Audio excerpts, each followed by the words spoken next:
Hi, I'm Mark Barsamian. In this video, I'll start discussing Chapter 4 of our book. Section 4.1 is called Direct Proof and Counterexample, Part 1.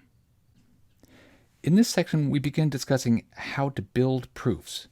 Learning to build proofs is one of the big hurdles that you'll have in transitioning from lower-level computation-like courses, such as calculus, to higher-level, more abstract courses. I find that sometimes there's a rather frustrating attitude among math teachers that writing proofs is somehow mysterious and it can't really be taught, that students either have the knack for it or they don't. I agree that there is often something mysterious about writing a proof. You have to make a leap at some point, figure out some connection. But much can be taught that is not mysterious. Much about proof structure is inevitable, how the proof must begin and end, how definitions must be used, for example. Those things don't involve any choices on the part of the proof writer. These things have to be done a certain way. So knowing what aspects of proof structure are inevitable allows the proof writer to build a sort of frame for the proof and to put in some proof steps that are inevitable. There may still remain leaps that have to be made, connections that have to be spotted, but they'll be smaller leaps. That's what our book's Chapter 4 is about. Because learning to build proofs can be hard, it helps to start with proofs that are about very basic mathematical concepts, so that you can focus on the building of the proof without the confusion of also having to understand some difficult mathematical concept. So the concepts that we'll use when we begin is just these three simple concepts. The concept of even and odd numbers, composite numbers, and prime numbers. The definitions follow.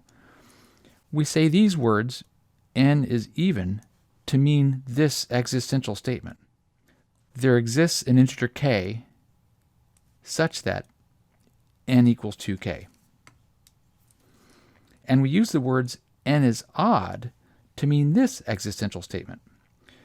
There exists an integer k such that n equals 2k plus 1. Notice as a consequence of these definitions, even and odd numbers are automatically integers because you have a number that's even only in this situation when it's 2k, where k is an integer. Well, if you start with an integer k and you multiply it by 2, you're going to get a new thing that is an integer. Here's the definition of composite numbers. This sentence, n is composite, means this rather big existential statement. So there exist integers r and s such that 1 is less than r, which is less than n, and 1 is less than s, which is less than n, and n equals rs. In other words, n can be factored as n equals rs, where r and s are both integers greater than 1 and less than n. Notice that as a consequence of the definition, every composite number will be an integer, and it will be greater than 1, because it is obtained by a product of two numbers, r and s, that are both greater than 1. Finally, the definition of prime numbers. These words, n is prime, mean this and statement. N is an integer, and n is greater than 1, and n is not composite. So notice that as a consequence of that definition, every integer that's greater than 1 will be either composite or prime, and that's the exclusive or. So every integer that's greater than 1 will be composite or prime, but not both. You'll notice that the book presents its definitions as if and only if statements, written in words. So for instance, the book's definition of even and odds is this thing. An integer is even if and only if n equals twice some integer. Personally, I prefer to write definitions in a way that makes it clear that definitions are just simply the introduction of new terminology or new symbols. I feel that presenting definitions the way that I do makes it easier to understand how the definitions are going to be used in a proof. And that's the subject of our first discussion about proof structure. As I mentioned earlier, I feel there's much about building proofs that is not mysterious and that can be taught. Much about the structure of a proof is inevitable. The first aspect of proof structure that we'll discuss is how you use a definition in a proof. Suppose that at some point in a proof you want to prove that some number n is even. Since even is a defined term, there's no choice about how the proof would have to go. You would have to first prove that there exists some integer k such that n equals 2k. You'd have to get to this blue circled statement somehow. And then once you get to that statement, that there exists an integer k such that n equals 2k, only then are you allowed to say this sentence, n is even. And the justification for that would be by the previous step and the definition of even. Let's go back up and look at the definition of even again. Definition of even says these words mean the same thing as this quantified statement. So anytime you know that one of these things is true, you know that the other thing is true. On the other hand, suppose that you're given that some number n is even. What can you do with that information? Well, the only thing that you can do with that information is to include some lines in a proof like the following. You can say that n is even, and that's the given information, and then all that you can do with that is you can write the following quantified statement. There exists an integer k such that n equals 2k, and that's by the previous statement, this should be a 4, and the definition of even. So let's go back up and look at the definition of even again. So if you know that this is true, then you're allowed to say that this is true.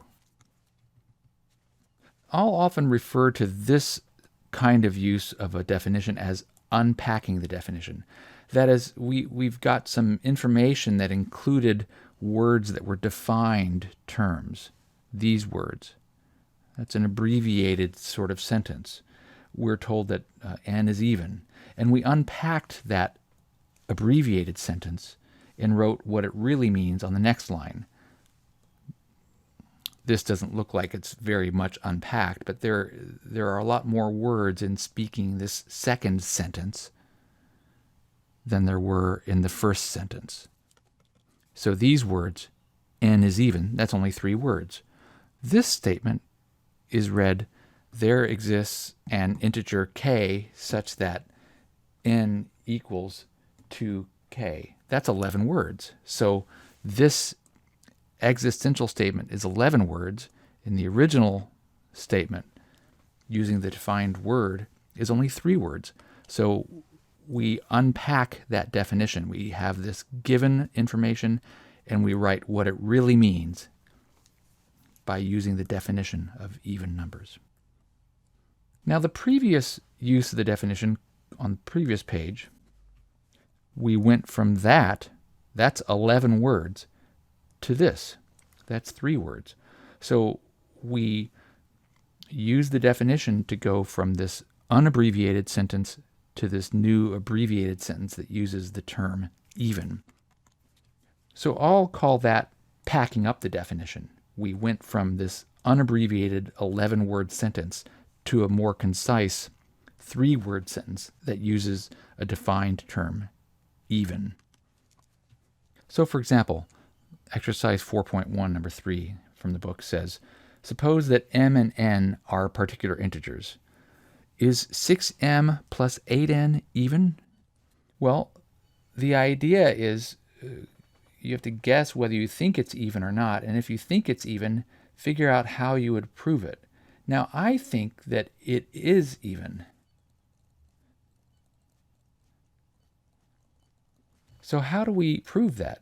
Well, let's go back up and look at the definition of even. To say that some number is even means that this existential statement is true. And if you want to prove that some number is even, you have to first somehow prove that that existential statement is true, and then you're allowed to say that your number n is even.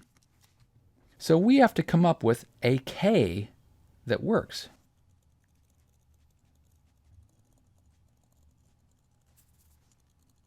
So notice this. We can rewrite the quantity. We can write it as 2 times this thing in parentheses. This is an integer, that red quantity. So we can name that quantity k. So we have found an integer k such that this quantity, 6m plus 8n, is equal to 2k.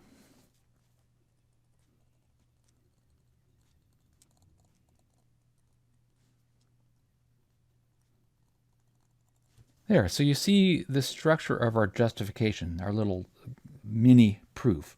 We wanted to prove that this is true, so we had to previously show that this is true. There exists an integer k such that 6m plus 8n, this should be an n,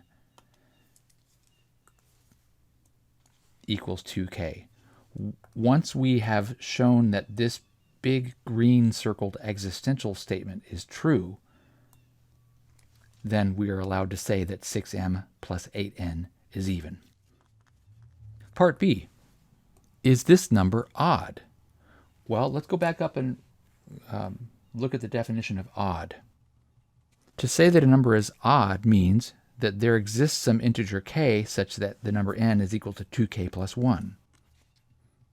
Well, I think that this number 10mn plus 7 is odd, so I have to find a k that works.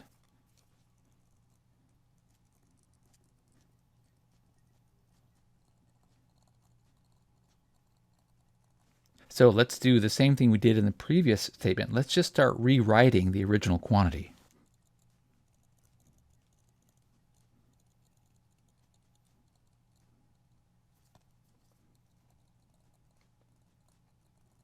So I kept rewriting this original expression until I got it into this form.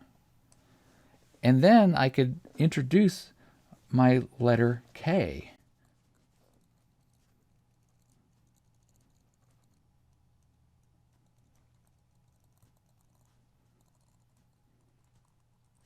So again, we had an idea that this quantity was odd, so we have to figure out a way to write it in this special form. So I started with that quantity and I did these steps where I just keep rewriting it, and at some point in that rewriting, a quantity emerges that we realize could play the role of the k. Now, we have to be very clear when we write a little proof like this. We have to come up with the k. We have to, of course, say that our expression, our quantity, 10mn plus 7 equals 2k plus 1, but we also have to say that k is an integer, because that's part of the definition of odd numbers, is that they can be written this way where k is an integer.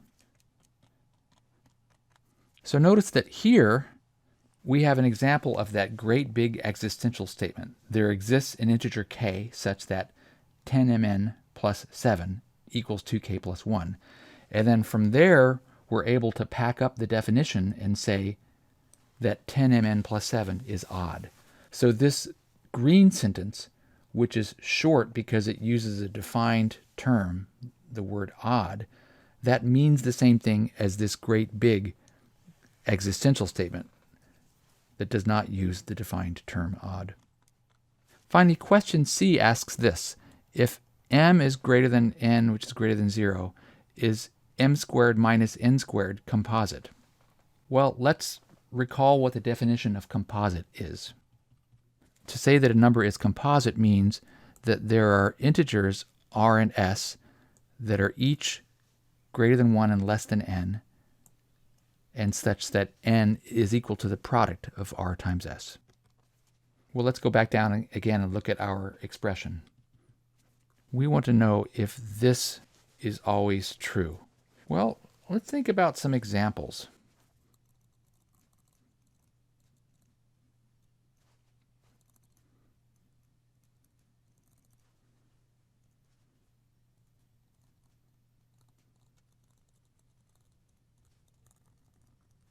So we have an example of an n and an m that have the property that the first inequality is true, but m squared minus n squared is not composite, it's prime. So the answer to this question is not always. Why did I say not always instead of it's not true? Well, it depends what the values of m and n are. So for instance,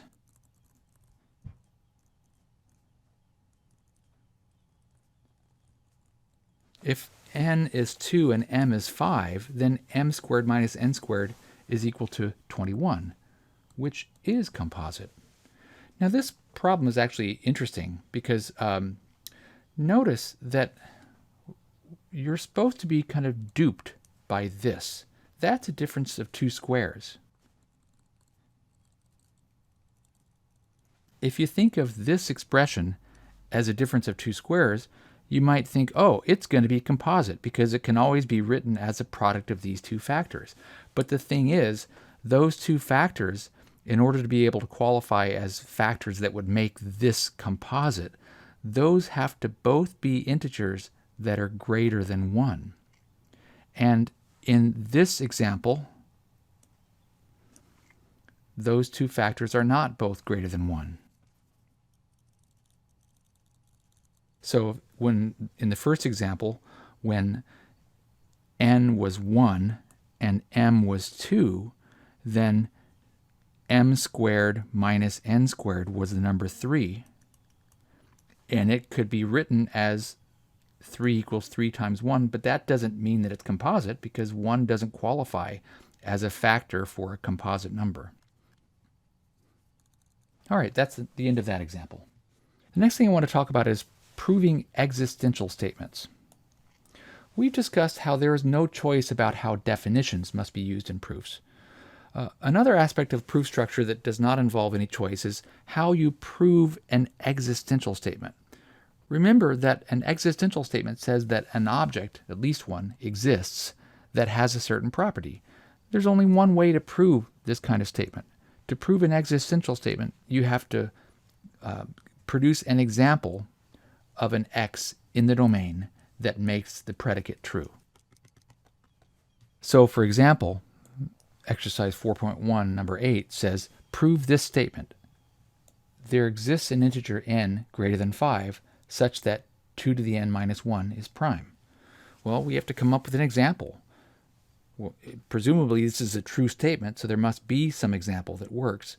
How are we going to find one? Well, sometimes you just have to go fishing. Let's just see what happens when we try some integers n that are greater than 5.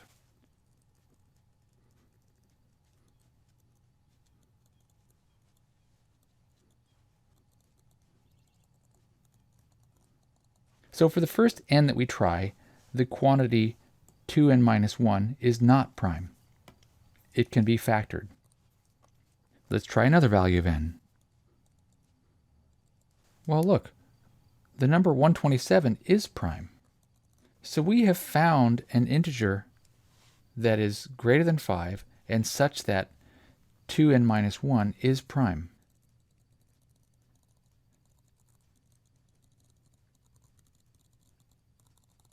So our number n equals 7 is an example of an integer n greater than 5 such that 2n minus 1 is prime. So the existential statement is true. Let's go on. Now I want to talk next about disproving universal statements. Remember that a universal statement for all x in some domain, p of x, the negation of that is the statement that's an existential statement. There exists an x in the domain such that not p of x. So if you want to prove that the original universal statement s is false, then you need to prove that the negation of s is true. And since the negation of s is an existential statement, you prove the negation of s by providing an example. In the example that proves that negation of s is true and that therefore s is false, a little typo here, the example that proves that negation of s is true and that s is false is called a counterexample for s. So let's just put this in a little green box, another typo here. To disprove the universal statement for all x in D, P of x is true, you have to produce an example that makes P of x false. And such an example is called a counterexample. So for example, problem 4.1 number 15 in the book says, disprove this statement. For every integer p, if p is prime, then p squared minus 1 is even. Well, so we're told to disprove this, so apparently this is false. Let's call this statement S. Now, in order to prove that this is false, we have to prove that the negation of S is true. So let's build the negation of S.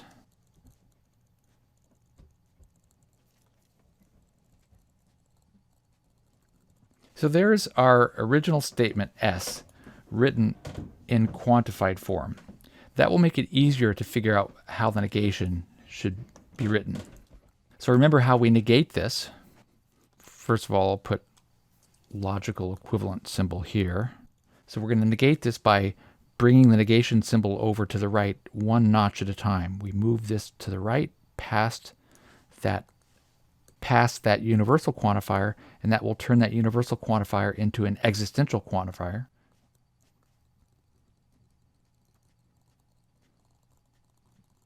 So now we have the quantifier parked in front of this predicate. So now we have to negate the predicate. Now remember that the negation of an if-then statement is an and statement.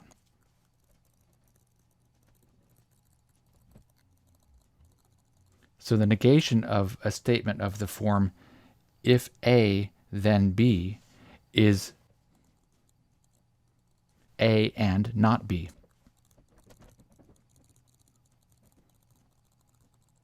All right, so the negation of S is this existential statement. There exists an integer p such that p is prime and p squared minus 1 is not even. So we should just go fishing again. Let's just explore some prime numbers and see if we can find one that will make this existential statement true.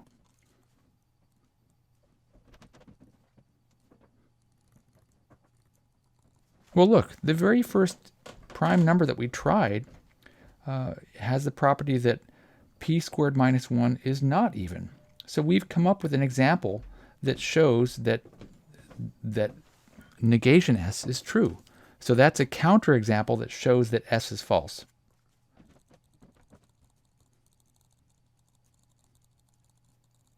So there, we're done. But it's worth discussing this a little bit, because notice that if we tried some other values of p,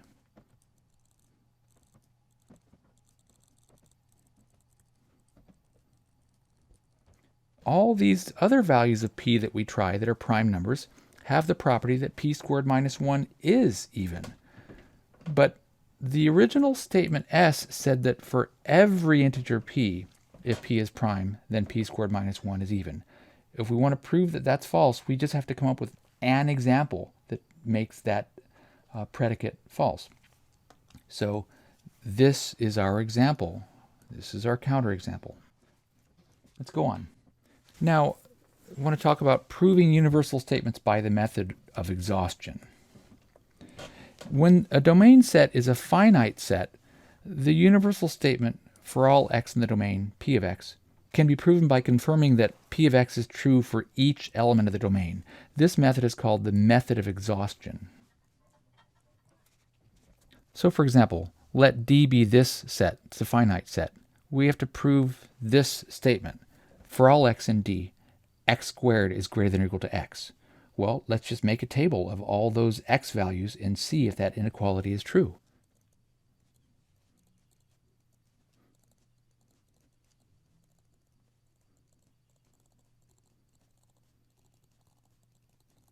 So we made a list of all of the elements in the domain, and we showed that p of x is true for each one of those.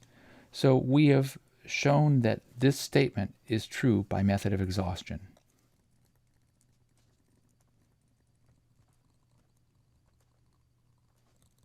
Now notice that in the video for section 3.1, we let the domain be that set D, and we let a of x be this predicate, x squared greater than or equal to x. We were talking back then about the idea of the truth set for a predicate, and we found the truth set to be all of the set D. In other words, we could say that this quantified statement is true, although in section 3.1 we did not yet have the terminology of quantified statements. The next kind of proof structure I want to talk about is proving universal statements by the method of generalizing from the generic particular. When your domain D is an infinite set, it's not possible to prove the universal statement for all x in D, P of x, by the method of exhaustion. You can't verify that P of x is true for every element in the domain because there is an infinite set of elements that's the domain. So instead you have to use the method of generalizing from the generic particular. Here's that method. It's from the book. So to show that every element of a set satisfies a certain property, you suppose that x is a particular but arbitrarily chosen element of the set. In other words, a generic particular example or generic particular element. And you have to show that that generic particular element satisfies the property. So the proof structure would be this. Suppose that x is in D and a generic particular element, and go through some steps, however many are required, to show that P of x is true. And then that's it. You can that generalizes to say that since x was just a generic particular element, that P of x must be true for all elements in the set D. So for example, 4.1 number 31 says, prove this. Whenever n is an odd integer, 5n squared plus 7 is even. All right, well, let's think about the proof structure. We're going to have to use this proof structure. Suppose x is a generic particular element of the domain, and we're going to have to go through some steps to show that P of x is true. So our proof structure is going to look like this.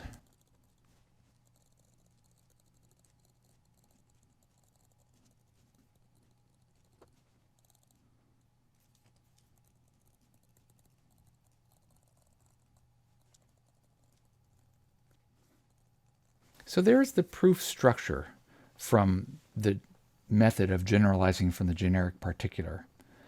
But notice that this proof structure has some things in it that are defined terms. Odd integer and even. So not only is this whole frame of the proof inevitable, it's also inevitable what we're going to do about these things. So let's fill in the proof structure some more. So let's copy this frame that we know we're going to have and put in some additional stuff that we know we're going to have. So I'm going to copy this.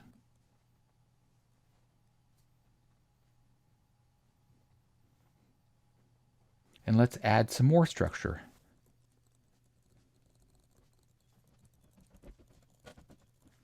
So how will we do that? Well, let's just simply open this structure, this frame, a little bit wider.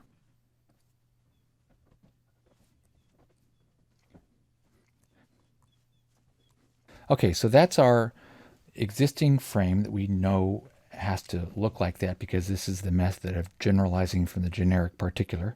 But this is a defined term, so we know how statement 2 has to go.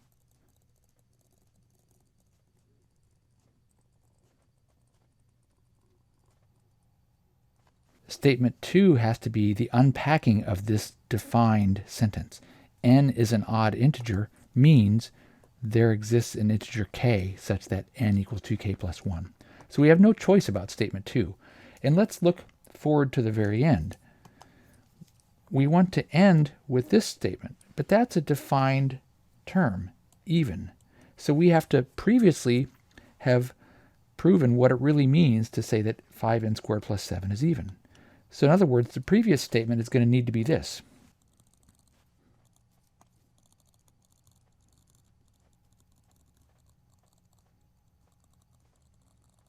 So we don't know how we're going to get to this green sentence, but that's necessary in order to get to this green sentence. And we also know that the justification for the very last statement is going to have to be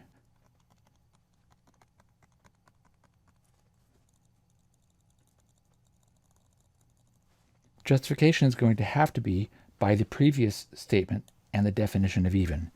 So in other words, this sequence of statements is packing up the definition. Here is a large statement with lots of words in it, and then here is a shorter, abbreviated statement that uses the defined term even. So we've packed up that large, unabbreviated sentence into a more concise sentence using the defined term. So that's our new proof structure, filled in with some more stuff that is inevitable. Notice that we still have a gap here that we have to fill in. But that gap is narrower because of this stuff that we know is inevitable. We knew that we had to have this frame, generalizing from the generic particular, and we knew that we had to have this statement, and we knew we had to have that statement. All those things narrow the gap. So let's go on and actually fill in the rest of this proof. So I'm going to copy this frame that we have so far onto the next page, and we'll fill it in.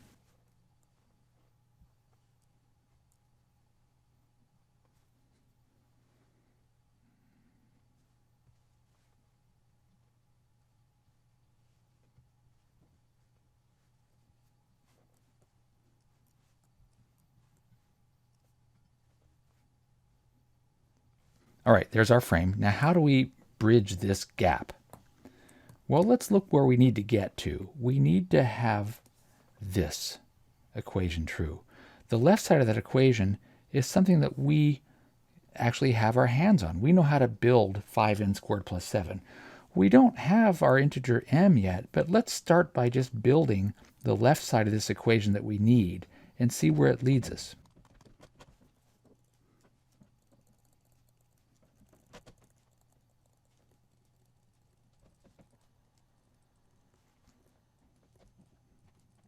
Now, look where we've got. We've got to this equation, and what we need is this equation. Well, our equation has the correct left side. Our equation has 5n squared plus 7. The equation we want has 5n squared plus 7 on the left. Our equation, though, on the right has this red circled stuff. We need to have that stuff. We need to have 2 times some quantity m. So let's keep going.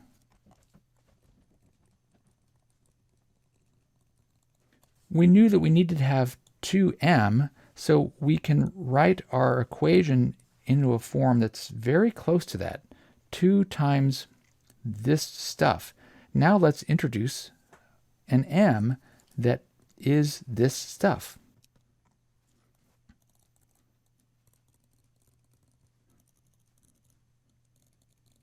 Okay, so we've introduced our m. What do we do with that? Well, we're ready to close this gap. We can rename this step, renumber it. This is going to be step 5. Now the justification for step 5 will be by 3 and 4. And this last step, which we didn't know the number of before, we can now renumber. It's statement 6, and this is by statement 5 and the definition of even. So there you see that we've built an entire proof starting by recognizing the outermost frame and then the next layer of statements that needed to be there, and then finally filling the mysterious gap. And the mysterious gap just ended up being 2 statements long. So that's the idea of the benefit of studying proof structure. The things that are inevitable in a proof often make the proof much shorter, much less mysterious. Now, the last thing I want to talk about is proving universal conditional statements by method of direct proof. Recall that in section 3.1, universal conditional statements were discussed. It was also discussed that we can often express a universal statement in an equivalent form that's a universal conditional statement. So, for instance, the universal statement from the previous example whenever n is an odd integer, 5n squared plus 7 is even. This can be rephrased as a more obviously universal statement. For all n in the set of integers, 5n squared plus 7 is even. And that universal statement can be rephrased as a universal conditional statement. For all n in the set of integers, if n is odd, then 5n squared plus 7 is even. So notice that in the universal statement, we have this blue quantifier, which expressed all the qualifications for n in one fell swoop. N is in the set of odd integers. In this universal conditional statement, we break up the qualifications for n into two qualifications. N needs to be in the set of integers, and n needs to be odd. So part of those qualifications stay in the domain, and part of the qualifications, the fact that n has to be odd, gets put into the hypothesis of the conditional statement. So what we have here is a universal statement. And so we can apply the method of generalizing from the generic particular to this universal statement. When we do that, we get what's called the method of direct proof. So when you apply the method of generalizing from the generic particular, apply that to a universal conditional statement, the resulting proof structure is called a direct proof. Here's the description of it from the book. So you start by expressing the statement to be proved in the form of a universal conditional statement. And you start the proof by supposing x is a particular but arbitrarily chosen element of the domain for which the hypothesis is true. That's what goes in step 1. And then the very last step of the proof is you show that q of x is true somehow. That's all very vague. So let's do an actual example. Let's revisit the universal statement from the previous example. Whenever n is an odd integer, 5n squared plus 7 is even. Let's rewrite the statement as a universal conditional statement and then write the frame of the proof of the rewritten statement.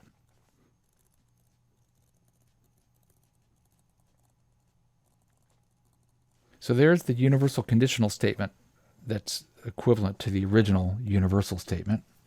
Now let's write the frame of the proof.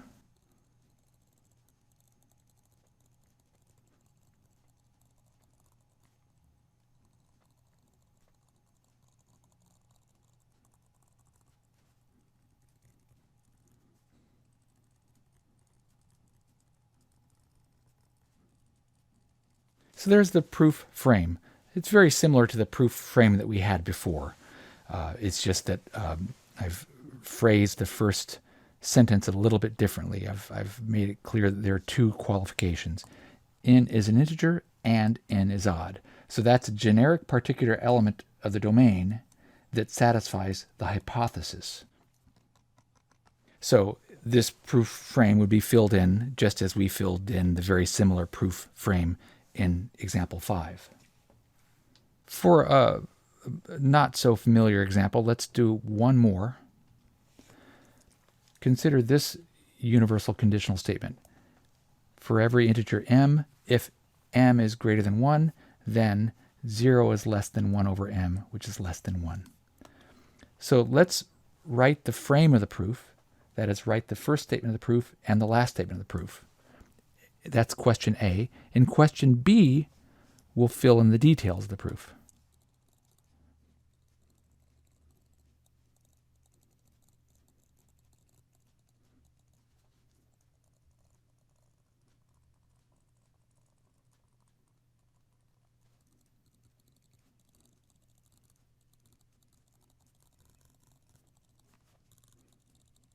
So there's our proof structure, our frame of the proof. Notice that we know how this proof has to begin and end. This is the direct proof structure. Now, question A is a book question. In the book, they only ask you to write the frame of the proof. They don't say it in that way, but they say write the first statement and the last statement of the proof. It's the same idea, the thing that I call the frame. Question B, fill in the details of the proof. That's not asked for in the book problem, but it's easy enough to do those details. So I'm going to do what I did in the previous examples. I'm going to copy this proof structure onto the next page and fill it in.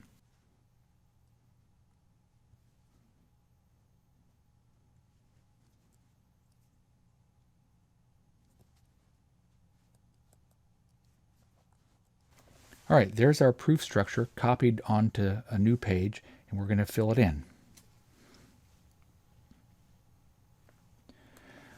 Well, look, we don't have too much to go on here. There are no defined terms in this original statement. We need to get to this inequality, but there's no clue how we're going to get there. Well, I'm going to start by constructing an inequality that we know is true. The only thing that we're told for sure is that m is greater than 1. So watch this. I took that inequality from statement 1, and I just turned it around. Instead of saying m is greater than 1, I said that 1 is less than m, and of course 0 is less than 1. Now let's multiply all three of these quantities by a positive quantity. Then we'll end up with a new inequality that's true, and we won't have to reverse the inequality symbols. Now, what's the positive quantity that I want to multiply by? Well, look, I would like to have a 1 over m in that position in the middle. So let's multiply all of these three quantities by 1 over m.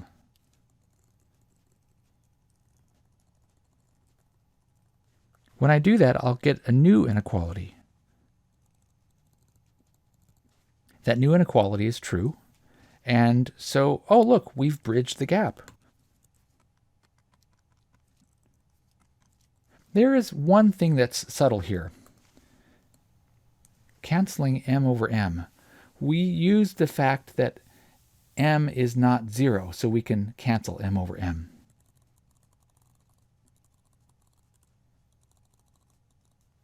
So that's the end of that example, and that's the end of the video. Thank you.